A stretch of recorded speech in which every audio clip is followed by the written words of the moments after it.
Science continues to make breakthroughs in medicine, and the University of Sydney, in conjunction with Monash University, have made what may be potentially a significant breakthrough in fighting cancer and diabetes. Now, the researchers have discovered what was a missing piece in the puzzle of cell communication pathways that control cell growth and survival. Luckily, today at the Informer, we've got Dr. James Birchfield, one of the leading scientists from the team of the University of Sydney and the Charles Perkins Centre. Welcome, Dr. James. Thanks, Michael. Pleasure to be here. Now, very exciting times here. Can you tell us a little bit about this breakthrough?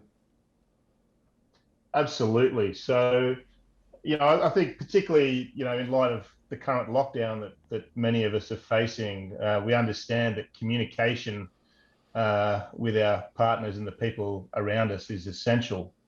And that's just as true for the cells in our body. So we've identified a cell communication pathway that's really important for cell growth and survival.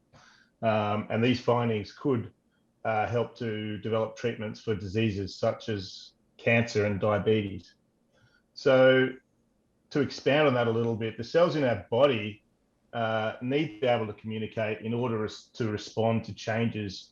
And if they aren't able to respond appropriately, then the results can be fairly catastrophic. So the way that cells sort of do this is through these coordinated cascades of molecular signals. And these signals need to be produced, but they also need to be carefully controlled. And if you don't have a growth or survival signal, then the cells die. But if you have too much of one of these signals, then you can get something like cancer. And so to avoid both of those, cells have checks and balances in place, as you can imagine, to prevent this. And one of these mechanisms is what we've discovered, and we call that a negative feedback, which can be thought of as a thermostat in your oven, or I think another example is an argument. So for example, if we were having an argument and we start shouting, our voices go higher and higher, and then I get a bit emotional and start crying, as can happen in an argument. And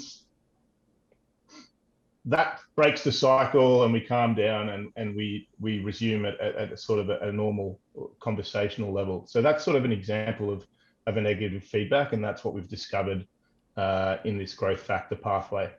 Will this be a factor in all cancers, James, or just specific? So it's likely to be a factor in specific cancers with respect to this mechanism, but I think more broadly, these sorts of mechanisms are important in all cancers. Now, how do we come about these discoveries, James? Is it something you were specifically looking for? Was it an aha moment, or was it just something that was noticed? Well, yeah, it's one of those situations where it sort of crept up on us. It started off with a very talented a math student who was doing some work, and he got very excited about this response that we were seeing in cells, and he really focused on that and started working with another PhD student. And what he was doing, the one that sort of discovered this, was a process of mathematical modeling. So that's where you take the idea of how these pathways work and you model it similar to how they model the current COVID pandemic and what's happening within the population. And when he did this, it predicted the existence of this mechanism, and so that started the sort of long path to where we are today. Wow, it always fascinates me that these science advances in leaps and bounds rather than progressively. Is this far from what was the path that was currently being pursued along these lines? Sorry, Can you repeat that question there, Michael? I just missed that. Sorry, James. I'm always amazed that science seems to advance in leaps and bounds rather than a progressive linear manner. Was this something along the pathway of what we were going, or is it something completely new? It fits into sort of existing knowledge, but it wasn't known about before. So I think it sort of straddles both of those concepts, if it can. Yeah, sorry for the viewers, a couple of experts here talking along these lines. Sometimes it gets hard for them to follow. Now, how long before this starts to make an impact in people's lives, James, usually with something like this?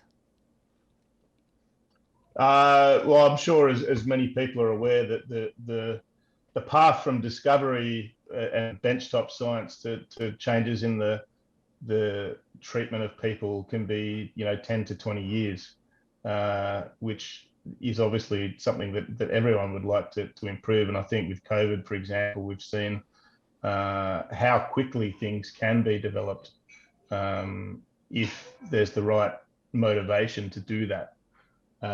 So look, I mean, already there is ways that this has an impact. For example, one of the molecules that's central to this pathway has been a target of cancer therapy for many years now. And funnily enough, it hasn't managed to translate into success in the clinic. And so this study kind of gives us a bit of insight into why that might be.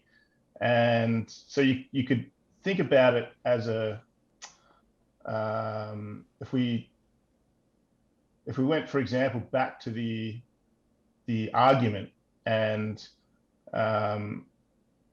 if you were to block the crying, then that argument could get out of control, and saucepans could start flying, and who knows where we might end up. So what we have discovered is that by blocking this particular feedback, you can have unintended consequences, and you could actually make the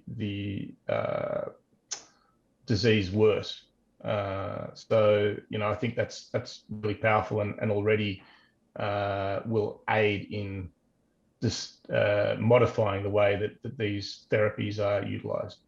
Great. Well, it's all fascinating stuff, James, and we really appreciate you being here today and the work that you're doing. So I'd like to thank you for appearing on The Informer, and please keep us in the loop, and good luck with your research.